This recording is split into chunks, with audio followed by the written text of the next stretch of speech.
안녕하세요. 다들 가정 내 평안하신가요? 저는 시어머니 때문에 너무 짜증났던 일이 있었는데요. 맨날 저더러 신우 좀 친동생처럼 챙겨라. 신우한테 잘해줘라. 노래를 부르셨는데 참다 못해 제가 한마디 하니 그 이후부터는 제 앞에서 신우 이야기를 안 꺼내세요. 이대로 퇴치된 건진 모르겠지만 아무튼 막무가내에는 막무가내로 응답하는 게 답인 것 같습니다. 남편에게는 여동생이 하나 있습니다. 저희는 공무원 부부이고 신우는 작은 공방 운영해요. 신우 남편은 제약회사 다니고 있었고요. 저희가 둘 다 공무원이라서 솔직히 월급은 정말 적어요. 안정적이라는 장점 말고는 둘이 합쳐 500만 원 중반입니다. 신우는 잘 벌 땐 월 1000만 원도 벌었어요. 그래서 시어머니가 제 앞에서 신우 칭찬을 하며 그래, 요즘 직업이 이렇게나 다양한데 돈만 잘 벌면 됐지. 우리 딸은 진작에 자기 적성 찾아 사업해서 한 달에 1000만 원씩이나 벌잖니. 공무원이고 대기업이고 그런 거 다 필요 없어. 여자는 특히 자기 능력이 중요하잖니. 라고 하며 공무원 하며 힘들게 일하는 제 앞에서 그렇게 이야기하시더군요.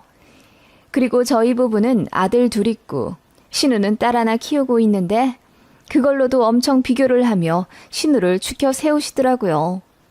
딸이 최고야. 아들은 키워봤자 소용이 없어. 그리고 요즘 같은 시대에 하나만 낳아서 잘 키우면 되지. 둘까지는 이해가지만 셋 낳는 사람들은 난 이해를 못하겠더라. 솔직히 둘도 많아. 라고 하시는데 정말 기분이 나빴어요.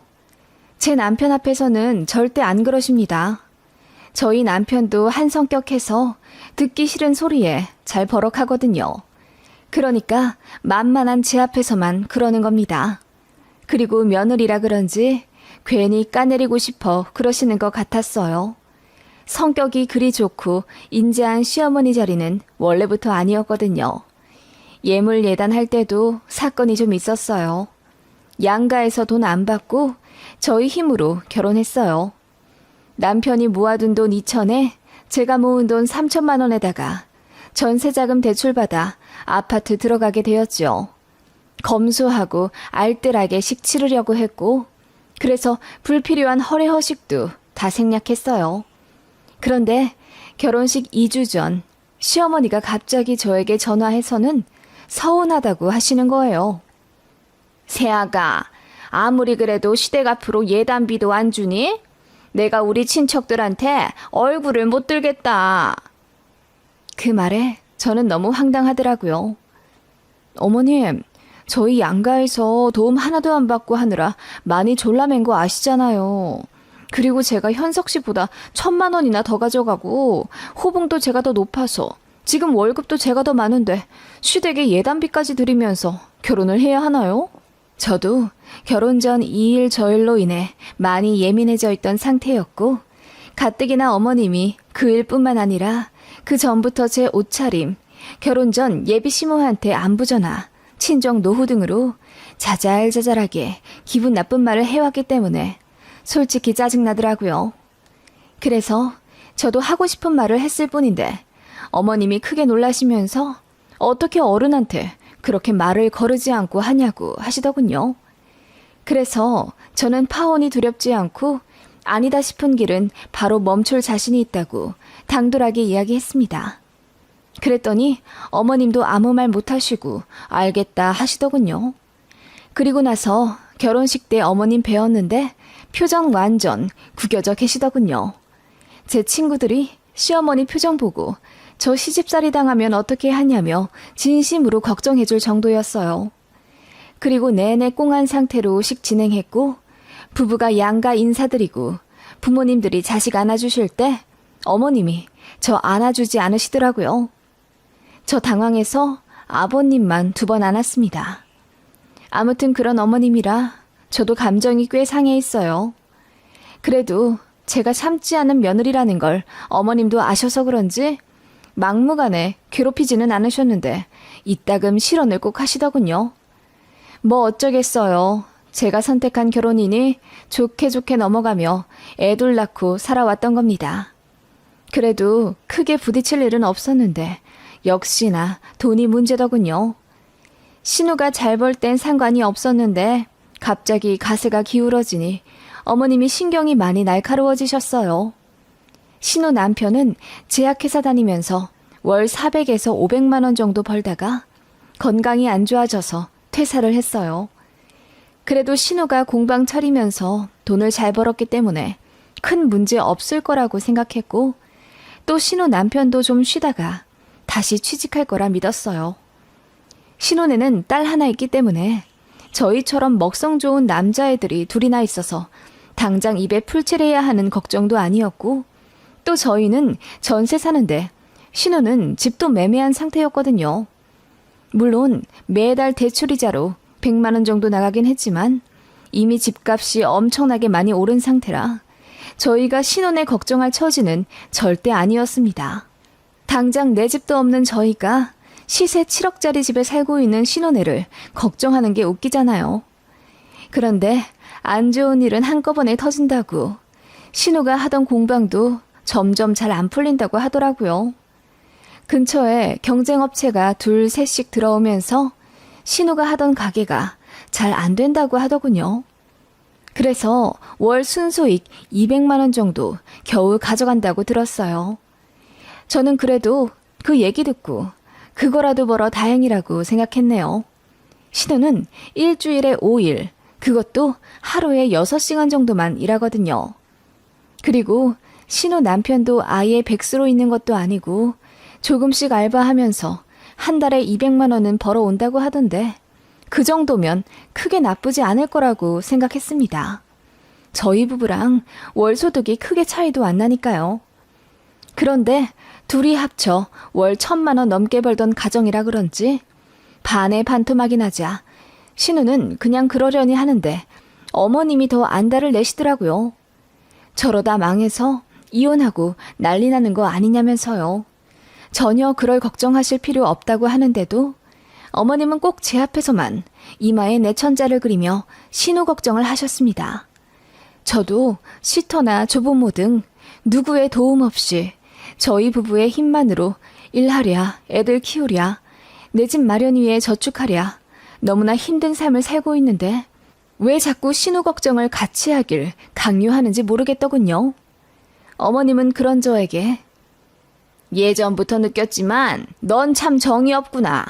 결혼이라는 건 남자 하나 좋아서 같이 사는 게 아니야.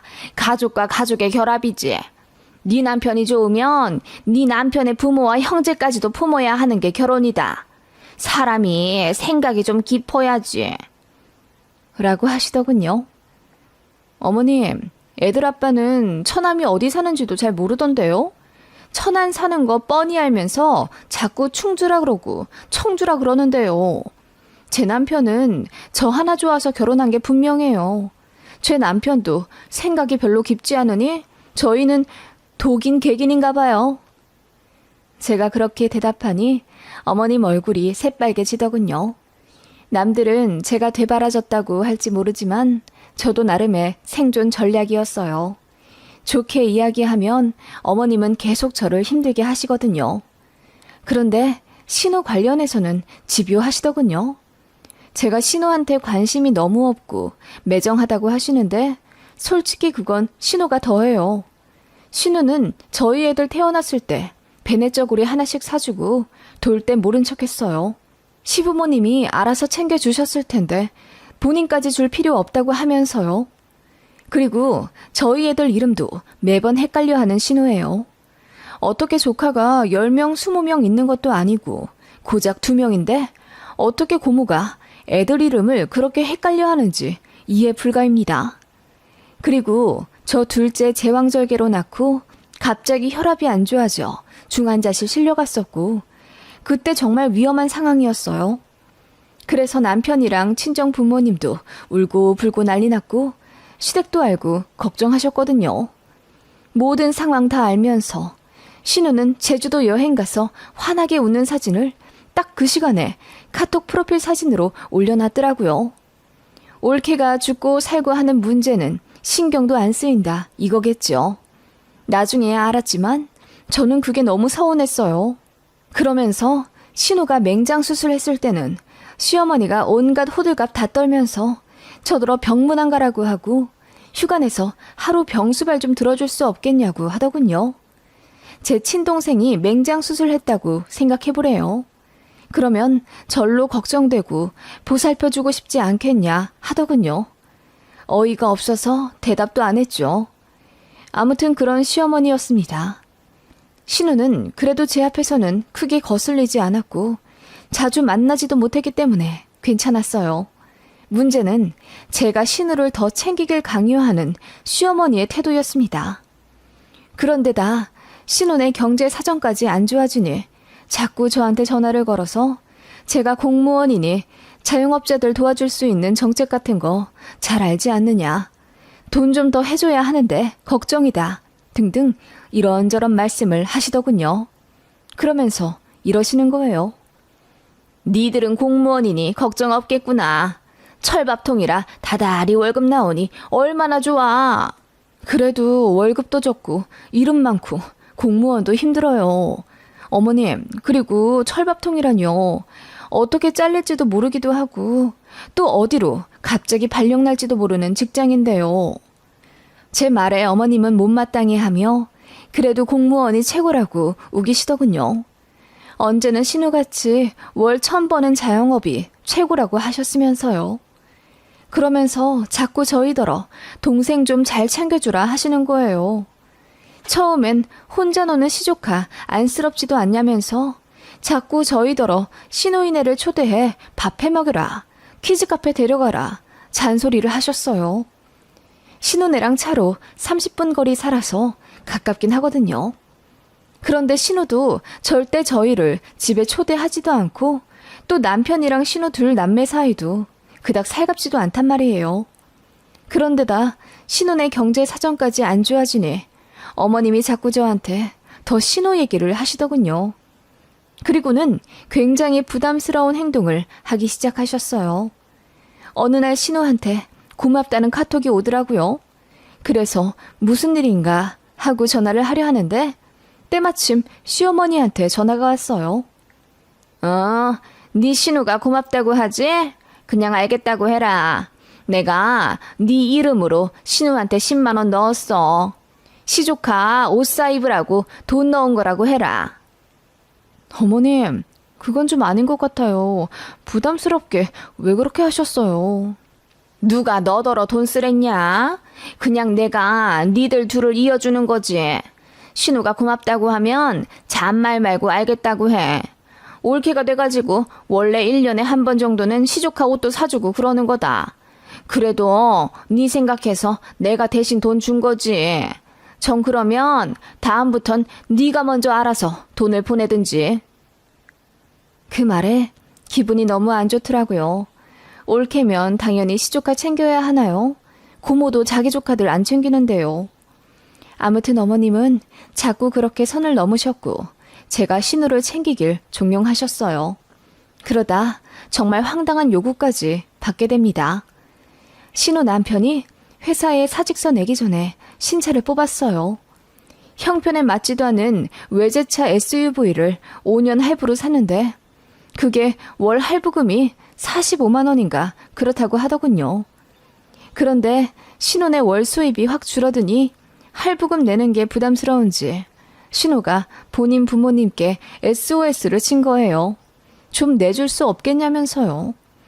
시댁도 사정이 그렇게 넉넉한 편은 아니라 턱턱 내주시긴 어려우셨나 봐요. 그래서 생각하신 게 저희가 내는 게 낫다고 판단하셨나 봅니다. 처음엔 어머님이 제 남편한테 이야기하셨나 봐요. 제 남편은 당연히 한 큐에 거절했고요. 그것에 속이 상한 어머님은 저한테 연락하셨습니다. 지 동생 어려운데 모르는 척하라고 새아가 네가 시켰니? 그러지 말고 좋게 좋게 좀 생각해다오. 지금 네 신우가 사정이 좀 어렵잖니. 다달이 나가야 할 돈은 많은데 사위도 직장을 제대로 못 잡아서 집안이 파탄나게 생겼다. 이럴 땐 서로 돕는 게 가족이지. 너희는 둘 다 벌고 또 네가 알뜰살뜰하게 돈 잘 아끼잖니. 그 돈 조금 더 베풀어서 네 신우 좀 도와주렴. 어머님, 그러니까 지금 저희더러 매달 아가씨네 자동차 할부금 45만 원을 내주라 하시는 거예요? 그게 어떻게 보면 빌려준다고 볼 수도 있지. 네 신우도 고마운 걸 느끼고 너희한테 더 잘하지 않겠니?